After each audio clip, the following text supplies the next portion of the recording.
Hi guys, meron tayo ngayong Mobile Suit Ensemble Part 1.5. Yan yung RX-78 G3. So i-open natin. Tanggalin natin yung tape. Variant siya ni RX-78 2 o mas kilala bilang si Lolo Gundam. So ayan guys, ito yung manual niya. Ayan yung mga kasama niya dyan sa Mobile Suit Ensemble 1.5. So ito yung G3. So tara na guys, i-open na natin. Ito yung parts niya. Nakikita nyo naman, well sealed. Ayusin natin para maayos nating magupit. So, gugupitin natin yan at kukunin natin yung mga parts. So guys, we'll be back in a bit.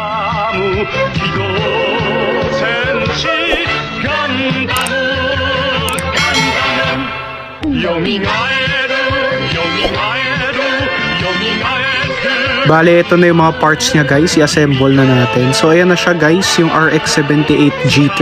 So kung nag-enjoy kayo, please follow for more and ingat kayo palagi.